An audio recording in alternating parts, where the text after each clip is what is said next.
It's official. The Portland Trailblazers are the hottest team in the NBA right now. And one of the questions that kept coming in last night as I was doing the postgame show was, play-in? No play-in. Playing bad. Playing mucho bad. Remember, the Portland Trailblazers still owe their lottery-protected pick to the Chicago Bulls through 2028. Okay, question. Would it be the worst thing in the world if that pick had to convey to Yes. Chicago? You were throwing away an asset. Yeah. Throwing away an asset when you would absolutely need it. Absolutely need it. But wouldn't that open up the ability to trade future firsts? Because Sure. But you're now out of an hamstrung. asset. Yeah. They're out of an like that, again. This is a bird in hand versus two in the bush. I would much rather continue to kick this can down to 2028, and then hopefully, so not make the playoffs until 2028. I mean, because that's when the pick conveys, right? Yeah. So what you're saying is you don't make the playoffs until 2028? Yeah, I mean that's 2 years of building. You could end up in the play-in and not in the playoffs. So it only conveys if you trust make the process, final. right? Mm-hmm. Yeah. But then or if you make it squarely into the playoffs, like you're a top 6 seed, then it's like, okay, yeah, no, it doesn't matter because the value you're giving up is that. But I mean, you're still giving up a first-round pick.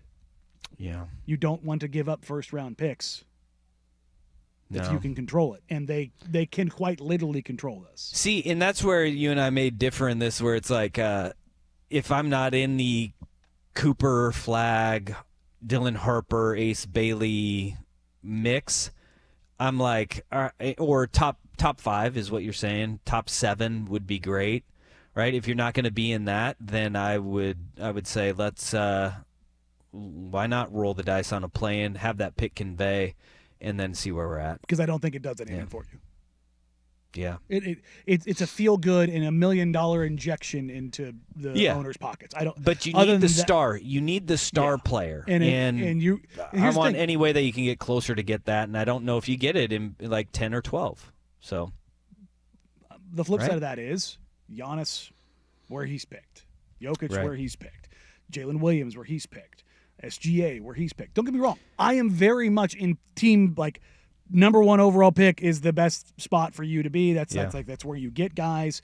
But you just have to nail picks where you're at. Mm-hmm. Which they've done a fantastic job of the last handful of years in those, late lottery pick. Well, I think hold on. I think they actually they've done a really good job in the draft under Joe Cronin, and I'd say that their draft record for the last couple of years has been pretty good. I think it is, but it's to your point. It's really hard to get to find that talent there, and you're not if you're in 10 to 12. And the Blazers, they haven't been there. Like if they were 7th overall last year, Donovan Clingan was a great pick, right? Yeah, I don't think anybody's mad about that right now, right? Oh no, yeah, no. Well, but you're talking in that 10 to 12 range, Russ. Yeah, where that's where it gets tough. Yeah, sure, but then again, like you have to say it's a different regime because this regime has not, which they have done a really Toumani Camara, man. Like that is a guy that they coveted in that draft. The players they've identified and who they've gone after. And they had him thrown into the DeAndre Ayton, Yusuf Nurkic trade. Yeah. And I think that's kind of that foresight. And Danny, you said this right when that deal happened. You said Camara is the guy that they want that they think could have potential long term. Yeah, and they essentially demanded that he be in that deal. And so I'll say they've done an okay job, but just look, hitting on those guys is really stinking hard. Yeah. And I think what you're trying to say is the more chances you have to swing that bat, the better off you're going to be.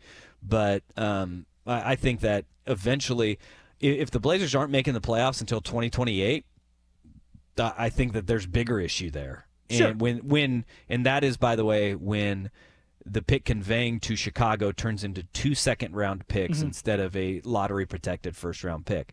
And I think that would be a big issue. And so if you're not going to – and that's where I say if you're not going to get the star, just go ahead, let that pick convey now, and then go back to the drawing board. But it's different strokes for different folks. Yeah, I would never give up a pick that I didn't have to give up.